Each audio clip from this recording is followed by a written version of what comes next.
Welcome to You Can Talk to Me, a Beatles podcast. It's time to make our way across the universe and talk all things John, Paul, George and Ringo. Erika, welcome along to You Can Talk to Me, a Beatles podcast. Good to sit with you. Yeah, so good to be here. Thanks for having me.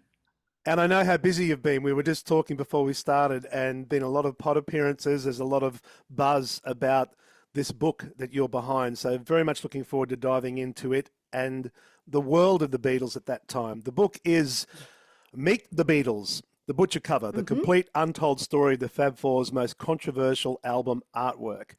Now, am I right? We're expecting this out in November this year? Yes, November. Maybe in March in the UK, but I think November everywhere else. You must be excited. Oh, I can't wait. I can't wait. I'm going to have a book launch at the Everything Fab Four festival the following week. So get to see a lot of Beatle people that weekend. Yeah, I can't wait. What was the time frame for you from conception to realization? Short. I had started doing some research actually a few years ago, just looking for a podcast topic. And I, came across this like, oh, I love that picture. I wonder what happened. And then I remember spending an entire night. I haven't done an all-nighter probably since college, and I spent an entire night just getting into the weeds on it because it was such an interesting story, and I didn't know most of it. And at that point, I was thinking that this should be a book. This should be a book, and I finally got a chance to pitch the idea about a year ago.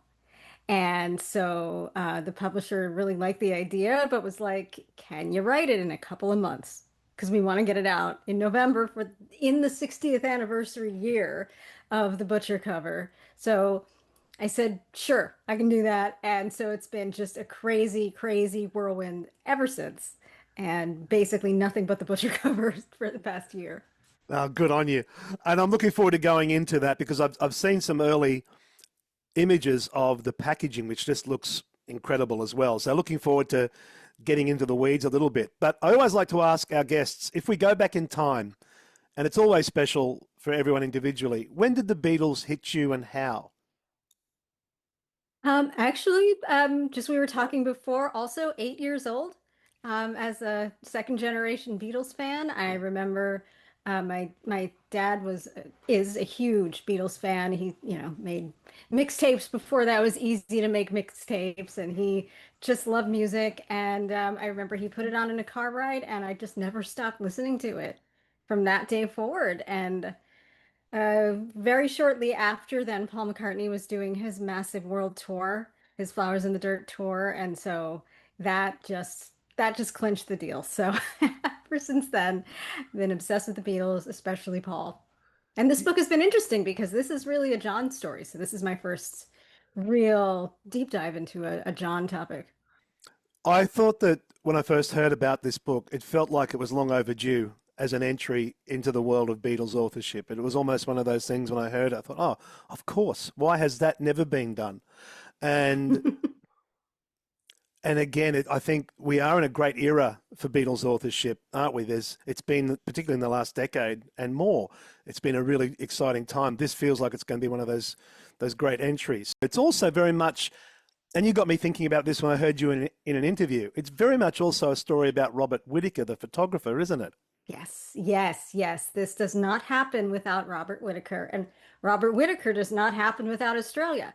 In a lot of ways, I say this is one of the few uniquely American Beatles stories because it happened with capital at capital, but it's also very much belongs to Australia too, because that is where Robert Whitaker met Brian Epstein on the first, Australasian tour in 1964, and he hired him on the spot.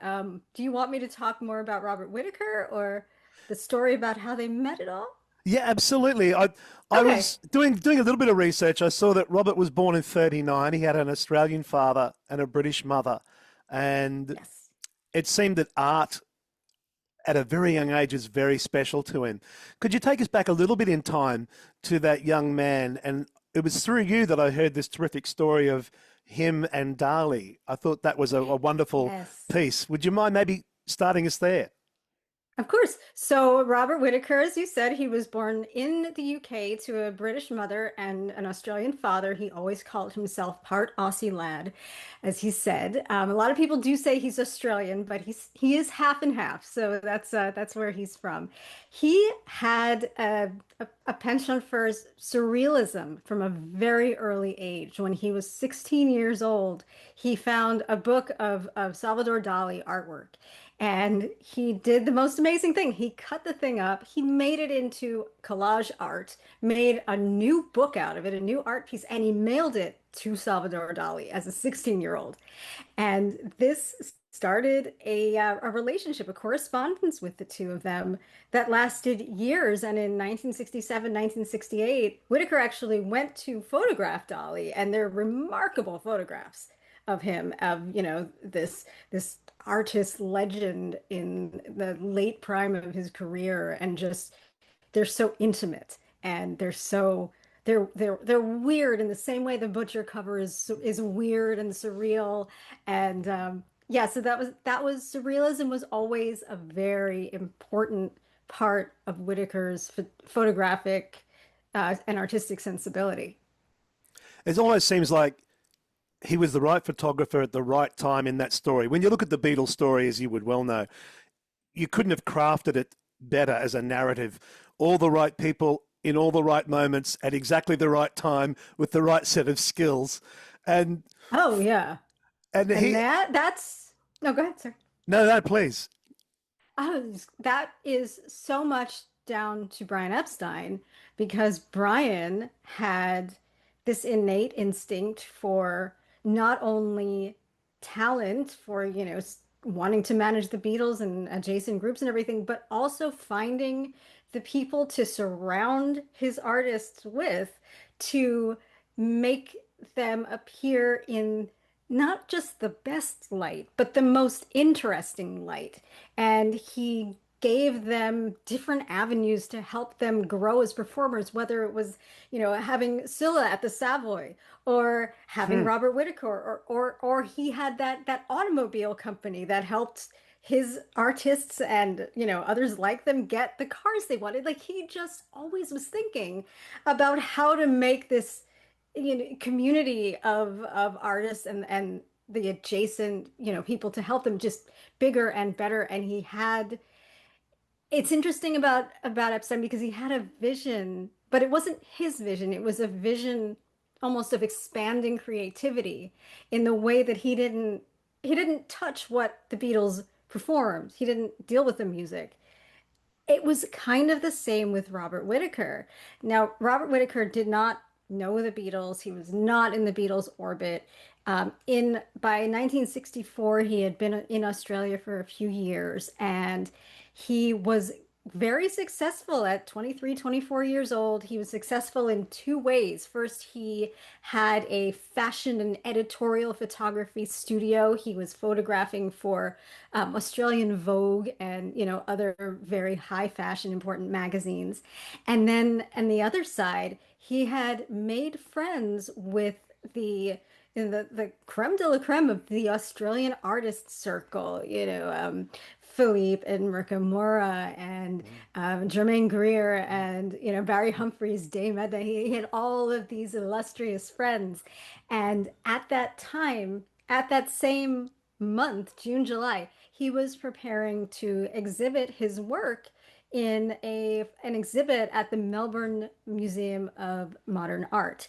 And it was called Photovision 64, and it was a maybe 30 different kind of young up and coming photographers who were exhibiting together in this thing.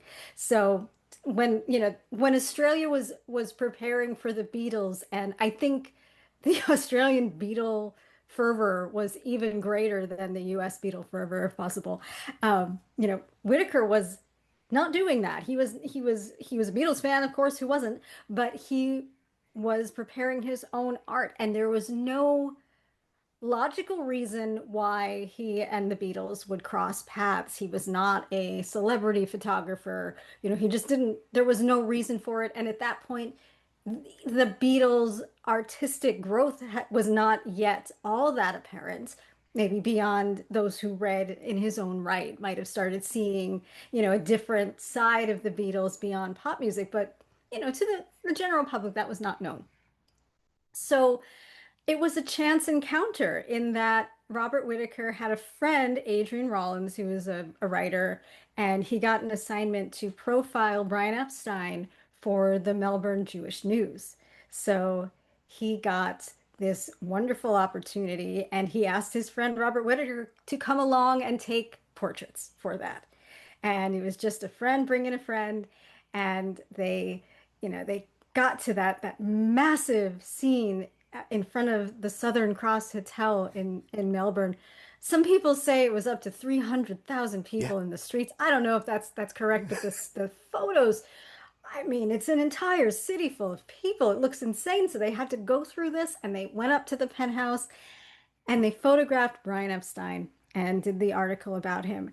And the interesting thing about this encounter was that Robert Whitaker said that he was struck by Brian Epstein when he walked in the room. He said he looked like, and I quote, an emperor, a peacock. Mm. And it was something about the way he was dressed, the way he carried himself. He was this new breed of impresario. He had this refinement about him, this artistic side that I think that, Whitaker recognized and saw when he was looking at Epstein. So he did the photos, and Brian had said, we're here for a few more days. Can I see what you did before I leave? The photos you took of me. So he goes back to his dark room. He's looking at them, and while they were great, fine physical representations, he felt like he wanted to make sure that that essence, that other essence, that peacock essence was captured. So he did a very bold thing. He was very into overlaying pieces on photographic paper, adding props, doing things to photos to make photos more than just a physical representation of the thing he's taking a photo of, but photos as art itself, photos that said more than a mere photo could say. So he didn't have peacock feathers, but no, here's the story. He wanted to crown him with laurel leaves. That's what he said. He was thinking about Brian as like a Roman emperor. So he didn't have those, but what he did have on hand were peacock feathers. So he took these peacock feathers and he laid them around Epstein's head, kind of like a crown of laurel leaves, and he developed the photo like that. So this outline of peacock feathers is showing on the headshot. And he did a second one where it was a photo of Brian, a bit melancholy with his head in his hands like this. And Whitaker decided he would make what he called a signature with a difference. So what he did was he put two photographs of himself in a similar position that he had had on either side of Brian. So they're kind of ghostly photos flanking him. So he makes these photos, and again, big, bold move. You Yeah. have the chance to photograph the manager of the Beatles, one of the most famous people in the world. You're taking, this is a chance, you are taking it. So Yeah. he goes back to Southern Cross and he calls for Brian, comes down from the elevator, goes to hand him the photos, and the photos in the folder fall out onto the floor in front of Epstein, in front of his entourage, in front of fans. And Brian is beet red. He did not expect that to be what came out, these photos of him as peacock feathers. So he collected them up and he said, I will come and see you when I've had a chance to look at these properly. So he did. And Whitaker's risk paid off. Brian absolutely loved them. He went to Whitaker's studio and he told him that he had never seen himself portrayed like this. So the thing that Whitaker saw in him, I think, was a thing that Brian wanted people to see and finally got that connection. And I feel that that was the spark. And he wanted to see more of Whitaker's work. And luckily, Whitaker was in the process of preparing this exhibit for the Melbourne Museum of Modern Art. It was going to go up 2 weeks from when the Beatles were there. So he had all of these things in his studio, these photographs. It was mural heavy, the exhibit he did. And Brian loved it. And he made him a spur of the moment offer. He said, "Why don't you leave Melbourne and move back to London? Become the artistic advisor to NEMS Enterprises, a brand new position I will create just for you. On top of that, I will manage your photographic career. What do you say?" And Whitaker was like, "Oh, I don't know, maybe." He was not sure because he loved his life in Melbourne. He was so successful. He was, doing everything he wanted. He had this editorial photography and this modern art photography. He was in these circles. He didn't know. So he took 3 months to decide. And eventually he decided it was an offer he could not refuse, and he packed up. And by September of 64, he was photographing the Beatles for what turned out to be a 2-year stint as the first and only ever in-house photographer for NEMS Enterprises. Incredible trajectory for him in such a short amount of time. What an incredible time it must have been. Yeah. And you describe it so beautifully. I heard you speak once before about there not really being a model for what that role would be within NEMS. It was kind of groundbreaking as a position or a title in its own kind of way. And I remember hearing you speak about the likes of Tony Barrow and people inside the circle kind of wondering themselves, well, what is it that we're doing here with this particular character? Was that an awkward kind of time for Robert in terms of where he sat or how he fit in? I think it was kind of awkward for everybody at first. Tony Barrow and the administrative arm of NEMS did not like it because they didn't know this guy. He was no Robert Freeman to them, and Tony Barrow liked the model where he had an assignment, whether it was an album cover or accompanying them on a tour, and he would find the right person for that specific job and have them come on that job. And that was it. It was freelance assignments. He didn't know what to do with Robert Whitaker. And Brian hadn't necessarily defined what his role would be either. He was there to be more of a documentarian than a paparazzi. So he didn't know what to do. Then on the side of Whitaker, he was not a paparazzi. He hated taking four smiling face Beatles portraits. Like he hated taking the type of portrait that he needed to take in order to be the official photographer of NEMS. Hmm. So he had to figure out how to do his job without compromising his own style. And that took a little time for him to get to know the Beatles. And the Beatles themselves were not happy about this situation at first either. They didn't know this guy. They had no say in whether he was here or not and why he was here. He said that, yeah, especially Paul, he got kind of a bad relationship with Paul at first. He said Paul would sneer anytime I pointed a camera toward him, and but it was John. It was John that broke the ice. It was John that again saw this avant-garde, this surrealist streak in Whitaker that matched his own, Huh. and they became not not just colleagues, but they became friends. And Whitaker would say that he and John, they never talked about the Beatles. They talked about art and literature and music and absurdity, and they were just friends away from that. And that is what brought Whitaker into the fold through John's, paving the way for the other Beatles, and then everybody feeling comfortable enough to allow Whitaker to do his thing and experiment with photos in the way he did. And his photo shoots were very rarely for smiling Beatles staring sweetly at the camera. They often had props and settings. The cover for the American LP Beatles 65 is an earlier example where he has there's four photos on there, and he meant that as winter, spring, summer, and fall, the four seasons, and that's how Capitol put that together. There are also a lot of singles and other LPs that have photos of the Beatles with springs, holding springs, or with teacups. A lot of those were some early Whitaker photos as well. So a lot of Whitaker's photos, though, are not as nearly as well known as, for example, Robert Freeman shooting the cover of, with the Beatles, Meet the Beatles, or Rubber Soul. Just wasn't it wasn't known because in a lot of ways they weren't that well publicized, Mm, because they weren't the type of photos that Tony Barrow could just send off to the teen mags. mm, And a lot of times too, Whitaker liked to take photos of individual Beatles.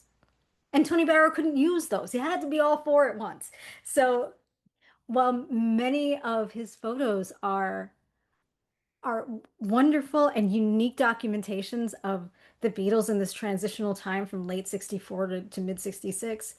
They, I think there are more things that we saw as second and third generation fans started studying and looking at everything there was to look at because they weren't readily available in traditional publicity at the time.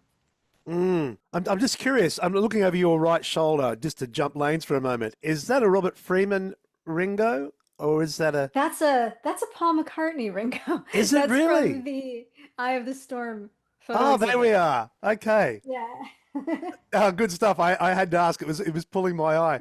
I have to say, when you revealed the Beatles 65 cover layout in a recent podcast I was listening to, I went back to that album cover and saw it with fresh eyes. Of course. And I've grown up with those images, burned into my psyche like so many people. And I started to appreciate more what was going on there. I always found the Capitol packaging, and again, I know it can be divisive, but I always loved the packaging from Capitol. The quality card, the layout, the format, and Mhm. I love the Beatles 65 piece for all of that as well. There was something just very special about them. But if we do jump lanes a little bit and go back to 1966 is a key year for the Beatles. The world is changing. They're changing. So much Mhm. happens in that one year that transforms them and the culture. And if we go into Yeah. March 25, if I have my dates right, 1966, Yes. Chelsea, Yes. London. And I've heard you do this on a number of occasions so beautifully. And if I could ask you to do that for us now, could you take us into that day? Of course. Yeah. So, in order to take us into that day, I will go back to the beginning of the year in that the Beatles, for the first time since they became the Beatles, had an unexpected hiatus. They had 3 months of no tours, no recording. They were supposed to film their next film, which was going to be this Western adaptation, A Talent for Loving. And in the end, they just rejected it at the last minute and didn't have a replacement. And so they had 3 months to explore, they all did different things. Ringo went full into being a husband and father and country gentleman. He loved his dogs and his baby and his wife and his pub at home. Yeah. George started getting much more into Indian music. At that time, he also married Pattie Boyd during that hiatus. John got very into LSD at the time. He was spending a lot of time at home, reading things, tripping a lot, kind of experiencing ego death. It was a rough transitional time for John. He had Julian at home, he had Cynthia at home, and I think he was kind of going through something. Paul absolutely blossomed during this time. He discovered the avant-garde. The Indica Gallery had opened in these early months of 1966. He was just this man about town, absorbing everything. Stockhausen, Berlioz, Stevie Wonder, like from you name it, he was absorbing it. And he was just loving that time. And you can see a very wonderful snapshot in the Maureen Cleave Evening Standard profiles that later in the year became so famous for the more popular than Jesus comments that John had made in those. But if you read them, their real value is to see these intimate, almost anthropological portraits Mm. of all four of the Beatles and of Brian at that time. So this is where they were. They were all they were all growing, but they were all growing for the first time in four pretty different directions, Mm. which did it was great, I think, at the moment for them. They were, growing into themselves as men. They were really no longer the boys. And I think during that 3-month period is when the the Beatles suits and the mop top wigs, which were maybe already starting to get a little worn for them, a little tight on them in, more metaphorically speaking, in Rubber Soul, they were branching out. Now they were really starting to chafe, especially for John. They were discovering themselves. And March 25th was the first official press day of 1966. It was arranged by Tony Barrow, who was absolutely going out of his mind because he no longer had enough press photos to satisfy the needs that he had. And the new album was coming up, which would ultimately be Revolver. The new US tour was happening. They had nothing. So he scheduled this day of chaos, really. He did, there were probably 10 or 11 different photographers and reporters who came to the Beatles to do like a round robin series of interviews that day. And so that was what Tony Barrow was scheduling. That's what he wanted to do. That's what happened on March 25th. However, another thing happened that day in that part of the day, in addition to the round robin press interviews, was a Robert Whitaker photo shoot. And the photo shoot was for publicity photos. It was not for anything else. And according to Tony Barrow, at least. So, but Whitaker had some other ideas in mind. In fact, he traces this idea back to 1965. There are some beautiful photos of John with a sunflower in his eye, and that series. Those are Whitaker photos. He took them at John's mansion in Weybridge, and he had seen like a devotional candle in John's house or a light or something with a religious theme. And he started thinking about the idea of the Beatles as religious icons and how much they didn't like that and how odd it was the juxtaposition in his mind between these larger than life deities and the four normal guys he spent the last year with. So he started having this idea and it evolved into a photo series. So they meet at 2 p.m. on March 25th at number one, The Vale, at a rented photography studio because Whitaker understood that he was planning something that needed a little bit more space than his usual shoots. So they did the interview series of chaos. It was just people ping-ponging from one interview to another, to another, to another.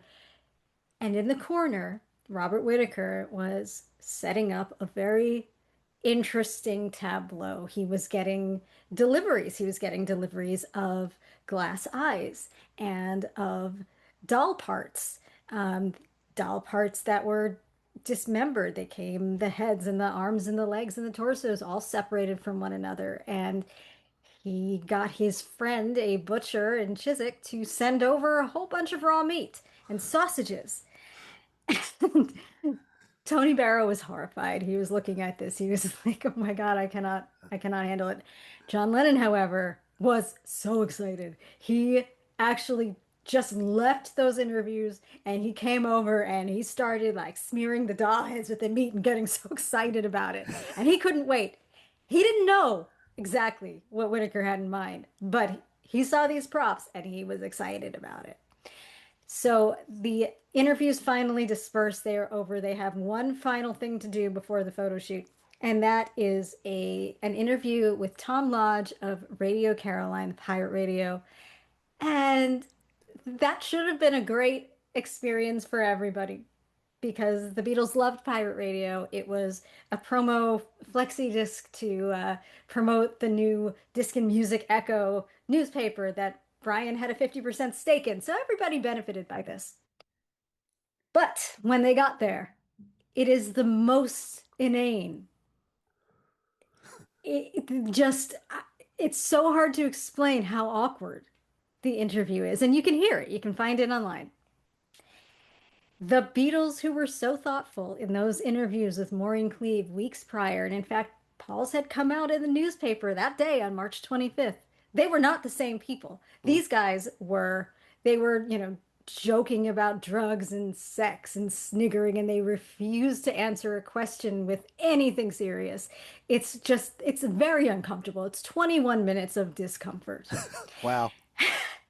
And it's so interesting to hear that because that happened less than an hour before the butcher shoot happened. So you're seeing what the Beatles' mindsets were in relation to doing their jobs as Beatles on that very day. So that's over. The official part of the day is nearly over. They are just doing the photos. And first, Robert Whitaker starts off with his assigned job, which is to take photos of the Beatles that will be used for the tour, for publicity, all the way through 1966. These are very recognizable photos. They are sitting together. They're wearing turtleneck sweaters with sport coats over them. They're all in kind of shades of brown. And they're a unique set of photos. And you see them, they're looking very coordinated, perhaps a little stoned, but very coordinated. And they're also there with the Beatles Book Monthly, who took a bunch of photos of the same event. And then finally, they are done. Everyone else clears out. Tony Barrow goes home. All of the reporters are gone. This is now playtime. No one else is there to see this except the Beatles and Whitaker and his assistants. So now it's time for the main event. And what he had planned was a photo series that he titled A Somnambulant Adventure, or an adventure while sleepwalking. And so that feels very on point for surrealist photography, and that dreams and exposing the unconscious is such a huge part of surrealist thought. And he he led them through slowly. And if you see these photos, they get progressively weirder, but they start out pretty normal, at least for a Whitaker photo session. There's nothing out of the ordinary. First, it starts with a photo of Paul by himself. He's holding a poster. It's just a hand-drawn question mark on it. Fine, no big deal. Next time, George joins him. They get out the next prop, bird cages. And there's a bunch of photos of Paul and George ducking their heads into these bird cages. They're having fun. It's very cute. Whitaker said, hey, you know what? The guys sang like canaries, so why not bird cages? And then they get into more to the point of what his main thesis was. The next one was that he has Ringo seated with John standing over him, holding a box over his head, and on the box is written 2 million. And the point of that was that these guys are no different from any other 2 million folks that walk the earth. No big deal. Ringo or any other Beatle, just an ordinary bloke. Then they get in further in. And in the next one, George comes in, John sits down, and they get out very long nails, like maybe 10-inch nails. And they enact a scene of George hammering these nails into John's head. And, at some point, John's sticking him in his ears. He's rolling his eyes back. They're having a fun time. Then comes the meat. Now we're into it. And not only does he bring meat into the picture, he brings a person into the picture. So the secretary of the studio, she comes in and she kneels down in front of the Beatles, and the Beatles are given links of raw sausages to hold. And the sausages are all meant to connect to this woman whose face is hidden but is holding her hands up. It's an odd photo. Yeah. It's a funny photo because it doesn't even look like, even John doesn't look terribly into it, which is very funny, really funny to see. But again, the the theme of regular ordinary folks, not deities, is communicated in this, in that, how else do you say it? That they're born of a woman, umbilical cords, sausages, and a woman. There you go. And now we are into the main event. After those sausage photos, out come the dolls, tips them out on the floor, and he invites the Beatles to sit down and just play with the dolls. And John and Paul are having a wonderful time. John is making one of them talk like a ventriloquist. They're putting all these random pieces together, John and Paul, and like making a really creepy looking doll out of it. George and Ringo are off to the side. They don't look all that excited about it or interested, but they're sitting there. They're sitting there. They're getting used to it. And now we add the butcher coats. So now we're sitting there. We add the butcher coats. We add the the beef. Now we're beyond sausage links and into, these raw, bloody, bone-in cuts of meat that they're holding. We bring out the false eyes. We have a couple of dentures, false teeth that come out, and now we're into it. Now we get into all kinds of different poses. Whitaker is posing them, sometimes just with meat, sometimes with meat and glass eyes, sometimes just with the baby dolls, and then baby dolls and glass eyes and dentures, all different kinds of configurations until we get to the photo that we all know, which was kind of the pinnacle of this photo shoot, which is the four Beatles sitting down. John, Paul, and Ringo are in the front. George is sitting behind him. They have blood covered baby dolls on their laps, and torsos are on Paul's shoulders. There are some dentures hanging off of their butcher coats, which are very white and clean, yet they are very, these props are very bloody. Yeah. And they are posing with them, and then they smile. And that is the photo of the Beatles looking as happy and innocent and ordinary in their faces as they would in any other press photo, but surrounded by this inexplicable tableau of blood and dolls and gore and just weirdness. And that's it. Yeah. That's the shoot. And Whitaker never intended for that to be an album cover or publicity. That was never the point. Like he was he was cognizant of the fact that that was not an album cover material. Like he Yeah. knew that. He actually wanted to make it more of an art piece, more for himself. He wanted to make a three-panel triptych, which would be reminiscent of like ancient religious art, like Russian Orthodox art, that kind of thing. And he wanted to use three photos in a row to illustrate the way this thesis of his session, that the Beatles are just ordinary folks, and to bring out the absurdity of people treating the Beatles as deities. He'd been on the tours in 65. He saw people bring, disabled children to the Beatles and sick people to the Beatles to be touched as if they were faith healers. And he saw how frustrated and angry the Beatles themselves were to be put in that position when they just wanted to play music. They did not like that. And so this was all a comment on what he had seen in in that world. And I think a lot of the things that he was talking about when he would talk with John, because John had very similar ideas. The idea about the Beatles being more popular than Jesus Christ is basically the same Mm. idea, just a different way of saying it, which he had said not a month before in his interview with Maureen Cleave. So that was what it was, and he unfortunately never made his triptych, but he had a lot of ideas for how it would be. He was going to put the butcher image on like this gold background. He was going to superimpose jeweled crowns and halos and all kinds of things to really bring out the ridiculousness of the whole concept. And that is where it should have been left, as an interesting project that was more art than publicity, that may or may not have ever seen its way out of Whitaker's archives. But that is not, as we know, what happened. I think what you're going to be doing finally with this book is giving us historical context, which was long overdue for really understanding that image and its power. Hmm. I remember when the Beatles Rarities compilation came out, again, I was early teens. That might have been 82, 83, I'm not sure.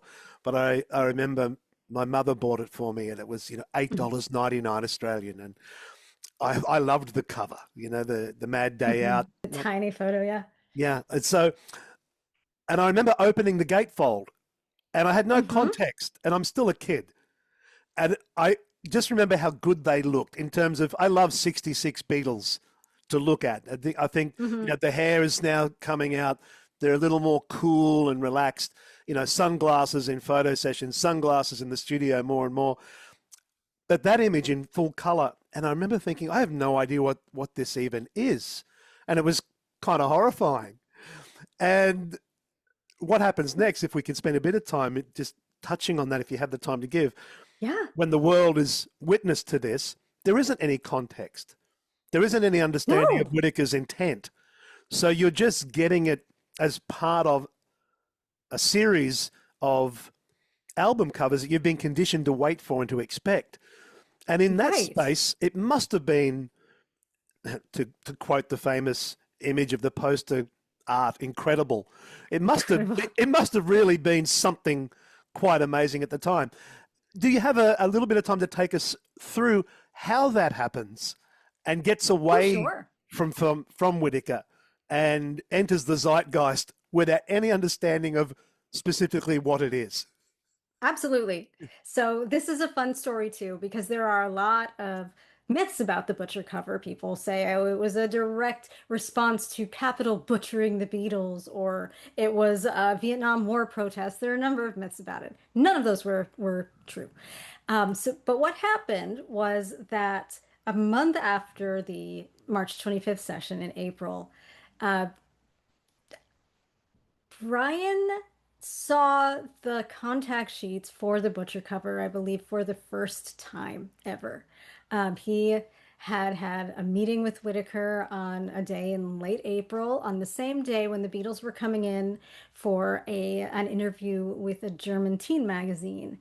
And Whitaker had brought his contact sheets along of the butcher cover, and Brian had seen them. And while we don't have full documentation of his thoughts at that moment, what we do know is that out of nowhere, an impromptu photo session was staged that afternoon with Brian saying, hey, well, you know what? We've got the Beatles here. We've got Robert Whitaker here. Let's just take photos. Now, my theory is that he saw these. He had been primed for them because Tony Barrow had told him what had happened, but he finally saw them. They were they were not what he wanted to see. He did not like them. He had once told Barrow that he would like to take his lighter and burn the things. He hated them. And so he's seeing this and he's like, "Oh my God, that's more than half of that photo shoot, that one photo shoot that we've had all year that we need all these photos." And he knew the American album was coming. He needed them. So he's like, "Let's just take something."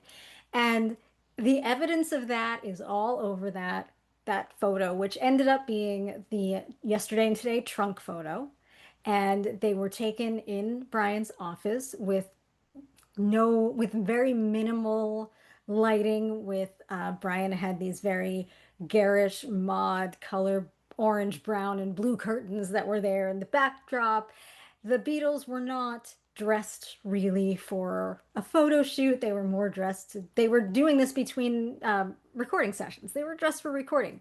There was no makeup. Their eyes were very suspiciously red rimmed that day. Um, and I think Billboard described it as four nearly neatly dressed Beatles in a steamer trunk. And that's all Yeah. they had to say about that photo. So he took it. That was it. That was also, I believe, the same day that the Beatles saw the Butcher photos for the first time. There are photos of all four of them looking at these contact sheets. And John, especially, he's looking at him. He's so excited. And in the photo, you see Whitaker behind him, like gesticulating frantically, like he's telling him all these ideas. So you can see they're very excited about it. Um, and it's quiet for about another month. And then they all reconvene in late May, May 20th, which was the second day of the 2 day shoot for the Rain and Paperback Writer visit videos, which everybody will recall them in their minds among those, beautiful leafy landscapes of that. And the day before, there is photographic evidence that Whitaker, who was there to take the stills that day, had brought the transparencies of the butcher cover. So now we're seeing them in color. Now we're seeing a new version of them. And they like them so much that you can actually see a glimpse of them in the Paperback Writer video, the version that they made for the Ed Sullivan Show. There's a couple of seconds where Paul is holding them up to his face and he pulls it down before he starts singing. So they're excited about it. They're thinking about them.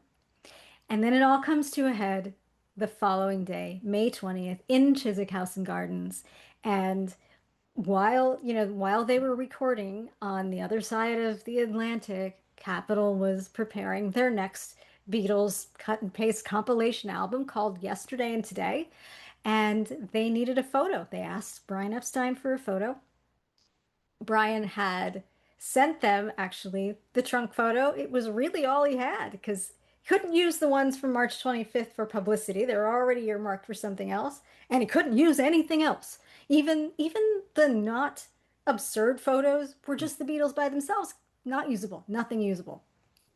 So he sends them that, and he also sends for the first time a request that he would like approval for the cover art. He's never asked for it before. And they gave it to him. Now, they gave it to him because the Beatles' contract with Capitol was going to be coming up for renewal in a year. It was not the most auspicious start to that relationship. Dave Dexter was always the A&R man who produced the Beatles' Capitol albums. That was kind of a contentious relationship. And, they didn't get the best deal. And Brian was very loudly making overtures to other American labels saying, you know what, we might be available in a year. So they got nervous. They will do anything to keep the Beatles with them. So they gave Brian this approval, which they figured would be a rubber stamp. They sent him the picture. He sent him a cover back, whatever. Like they didn't even do anything to the picture. They just sort of, it was the first proof for Yesterday and Today. It was a very slapdash effort of the trunk photo with this very bright blue and orange kind of motif. Sent it back to Brian. Brian rejected it. He didn't like it. It was unexpected. And so they had to keep going, but they still only had the one photo. So what they did was they cut it out. They cut out all the color in the background. And they sent the next proof was just a prototype of the big image on white with the words Yesterday and Today, just to see if he'd be willing to do it. And if they liked it, he would put it together in a more refined way. And Brian had that with him on May 20th to review while he was on location at Chiswick House and Gardens. 3 days pass. We don't know exactly how this went down, but within 3 days, that cover was rejected. And Brian Epstein himself had sent along the new photo, which was the butcher transparency. And that is how and where they got it. Now, exactly how was all down to John Lennon.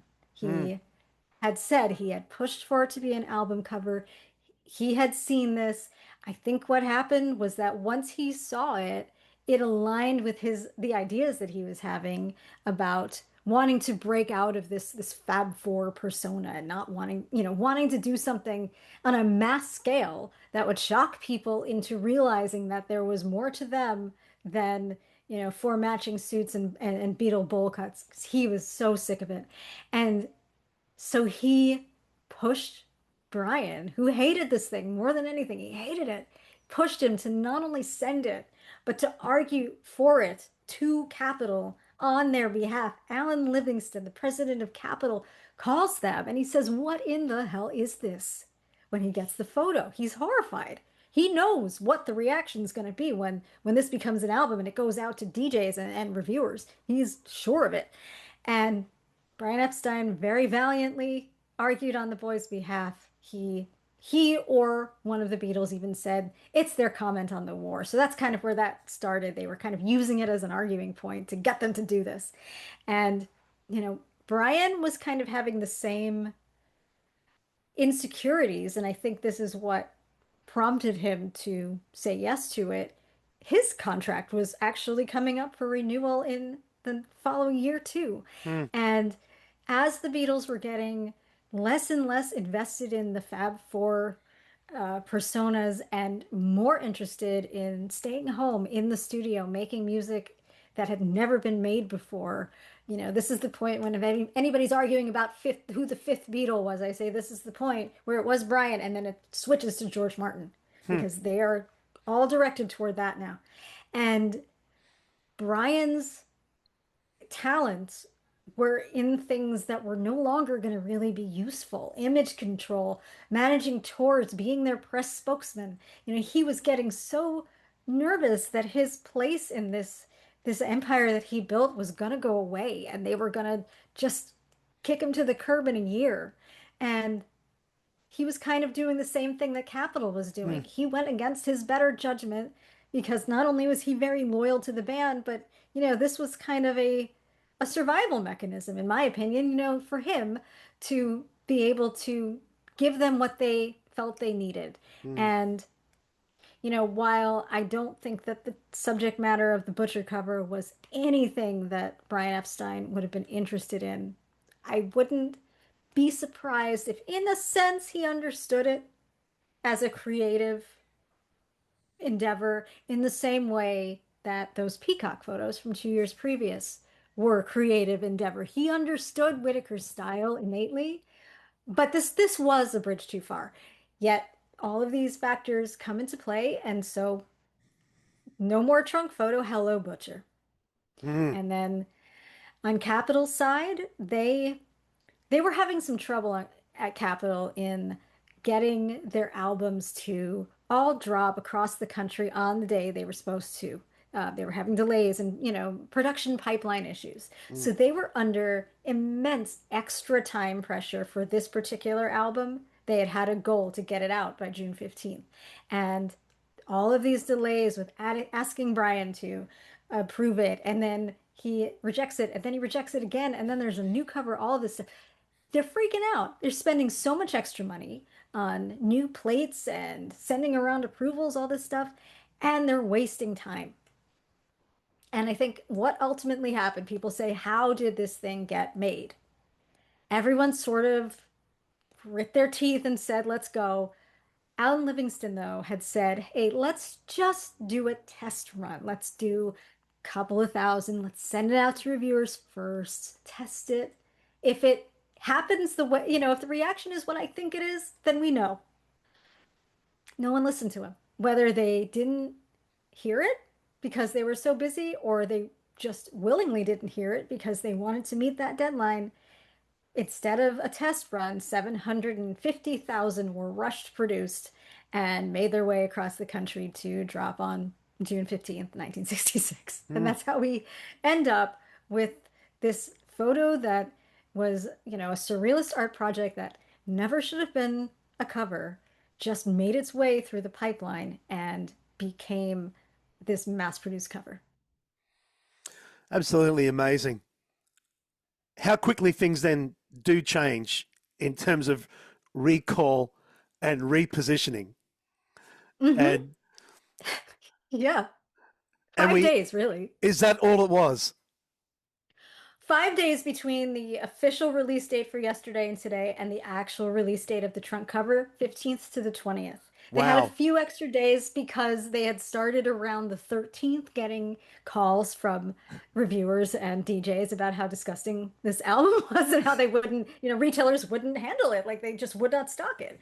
And so they had a few days lead time, but yeah, it was one of the quickest turnaround times that I can imagine. I mean, I work in printing and publishing now as a designer, and I cannot imagine in our digital age having being able to do this. I do not. The feat of logistics that made this Yeah. happen is amazing. I mean, they talk, you know, it's talked about as a corporate blunder and a big mistake on Capitol's part, but it was also a really mark of their efficiency and their Hmm. power as an organization too, the way they turned it around.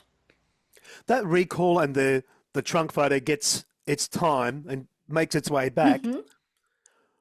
Do we know what that did for Robert? Do we know what the impact on him was? Because obviously that was never his creative intent, that it would find its way into the world as it did. It must have been a messy time for him creatively as well. It's interesting with Robert Whitaker. He, as part of his arrangement with Brian, he had a very unusual ownership deal in that he kept copyright to all of his own work, which was unusual for everybody else. You'll see if you look at the Beatles anthology and projects like that, you're not going to see a lot of Whitaker photos because he owned them, and he was having actually kind of a beef with Neil Aspinall about the rights, and so he didn't let him have it. So they're not in the anthology. Yeah. For the most part, yeah, except for the ones that Apple had already previously purchased. So he felt that he got that photo kind of taken away from him without permission. He didn't like it. He called it, quote, a cock up in a newspaper around the time when they'd asked for his opinion. But the thing that he was most annoyed about was that it wasn't seen in context. He envisioned it as the centerpiece of a triptych that would have all of this kind of post-production photo work on it. And it would be in a museum exhibit, not in a record store. And he felt annoyed and angry that, people would see this, and of course they would get the wrong idea. He said, I don't blame them for hating it because it's not the intention. It's not where it's supposed to be, and it makes no sense. So I think at the time, he was just kind of like, he couldn't do anything about it, but he didn't find the recall to be all that objectionable. Plus, he said, I took the other one too, so it was all right. Yeah, there you go. It's interesting, isn't it? The more that I'm thinking about it, and you said it at the very beginning, it's also a John story. The more I've gotten aware of the story in detail, we get early indications of who John Lennon is going to be by the time he's full frontal nude on the cover of Two Virgins. Oh yeah. Right at the beginning, with In His Own Right and Spaniard in the Works and the carry on stage with the theatrics that he would do. He's giving you all of these early indications. In 66, he's working with Whitaker and is obviously loves everything that he's doing, meets Yoko. And she's also opening up these parts of his character. We're getting all these early clues of just how far Lennon is prepared to go, which I think is also fascinating. I destroyed a copy of Yesterday and Today many years ago, and I found it in a market. And I remember I was only a young guy, and I thought, I may have a butcher's cover underneath this. And this is pre-internet, pre-digital. And I steamed the corner and destroyed what was obviously a reissue, and there was no butcher. No butcher. Well, at least you didn't destroy a butcher. At least you didn't destroy a butcher. Well said. And I remember listening to you just recently, and I was fascinated to hear you describe how it was that people can or could look to see, may there be something sitting underneath here? Was it a shadow to the side of Ringo or something like that? I remember hearing you describe. It's known as the Ringo Triangle. Yes. And what it is the shadow of Ringo's V-neck of his shirt. Butcher cover right here. So if you look at it, Ringo has his V-neck here. And because the trunk cover is white, there you go. I have it's not the real thing, but it's This isn't the real thing either. mine's a copy under glass, but it was as close as I could get. So we're referring to this this piece over here, yeah? Yes, and because he's wearing black and because there's nothing else above it except white, most of the time you can see a very faint shadow of his turtleneck shining through. And there are other things too. When they did the paste over, they trimmed a little bit, so the width of a Yesterday and Today is a 1/16 of an inch shorter than the average album, mostly. So you can tell by that. And there are a number of ways to find out whether you have an authentic second state butcher or even a counterfeit one, because there are some people who make counterfeit second state butchers, which is crazy. But you got to be very careful out there. Am I right that I heard recently that John, who obviously loved his Beatles bootlegs and everything else in the latter years of his life, had a copy that I'd Hmm. heard had gone at auction for over $250,000. Is that correct? Yes, he gave it to a young fan called Dave Morell, I think in 1971. Yeah. And this guy was, I think, he's 17, 18 years old, and he was just really big into the bootleg market. And he had bought something off of, a classified ad in the back of a magazine that turned out to be something really rare and special, some sort of live recording. And he didn't know what it was, but because he was in the New York area, he called up a DJ and he said, "I think I want John Lennon to hear this. I want to hear it, and I want to know what he thinks it is." And the DJ was like, "Well, I'll try." And it worked. And, a few weeks later, he got a call that said, "Come to the studio. John wants to meet you." And he met John and Yoko, and he brought that tape and a whole bunch of other things. And he was actually nervous because he's like, "I have a bootleg. Like, what if John Lennon is mad at me for having a bootleg?" But it turns out John was a huge collector nerd too. And so they just had this in-depth conversation, collector to collector. And he saw the tape. He didn't hear it at that moment, but he says, "I think that's the Decca demo tape." It wasn't, it was BBC Live, but it was still something that they hadn't heard before. And he's like, I want it. What can I give you in exchange for that? I will. First, he offered his Sergeant Pepper costume to Dave Morrell. Wow. And Dave Morrell, with an incredible amount of courage to say this, he said, "Oh, I actually don't want that. What I would really like is a butcher cover." So Lennon calls up his home or his office or somewhere, and shortly in comes an assistant with not just a butcher cover, but a specially made prototype of a butcher cover from the Queen's Litho, the printer that he got as like a special gift. So it was not just a butcher cover, but a rare prototype of it. And it was blank on the back because it wasn't a real album. And then he drew this little picture of like a farmer and his dog on the back, and he gave it to Dave Morrell and he signed it. And then over the years, Morrell got a bunch of, got the other Beatles signatures, and that thing went for auction for 200 and something thousand American dollars Wow. recently. What Yeah, a great story that is. right? Yeah, Guy, lucky, lucky guy. incredible. You mentioned you work in publishing yourself, and I'm Mhm. curious about the attention to detail that you've put into the packaging for the book. I've seen little teaser images that are out there. It Mhm. looks like a wonderful piece within itself. Could you tell us and fans listening Sure. what they might be able to expect and when and where best to seek it out? Yeah, I can take no credit for this. It was my publisher and their design team who did this. I do work as a graphic designer, so I was thrilled to see it. What it is it mimics a like a slip cover for a box set of a record, Huh. and so you get it, and it's got a hardcover, and the hardcover has the butcher cover, and then when you take it out, you pull it out, and the book itself actually has the trunk cover on it. So Yeah. it's got kind of a, a mimicry of the original, but the opposite version of the paste over. And it's going to be, I think, a really nice piece. It's available on Amazon, on the Simon and Schuster site, on anywhere where you can get books. I think you should be able to buy it now, and it will come out in early November, the 3rd of November, I believe. Yeah, well, that's exciting stuff. I could listen to you for hours. I'm sure our listeners could also. There's such Oh, a thanks. level of passion and insight there that is going to make for a great listen for our listeners. So thank you very much for doing that. Could you tell Oh, us a little thank bit you. about your podcast too that you do with, is it Alison Boren? Did I get that surname Yes, correct? Alison Boren. Hmm. Yeah, could Yeah, you share a little bit she about and that? I. Sure, it's called BC the Beatles or Because of the Beatles. We've been doing it on and off since 2018, and back Wow. then we were one of the first female-led podcasts for the Beatles out there. Now there's a whole bunch of other creators, which is amazing. We have over 100 episodes. Right now we're on a bit of a hiatus because I'm still in the final push for the book. So hopefully we will get back to it.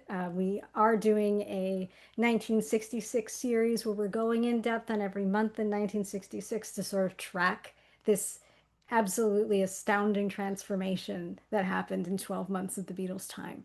So that's where we are. You can find us on Apple Podcasts, Spotify, anywhere you get podcasts, YouTube, we're everywhere. Well, it's a great listen, so I can highly Oh, recommend well, it. thank And you.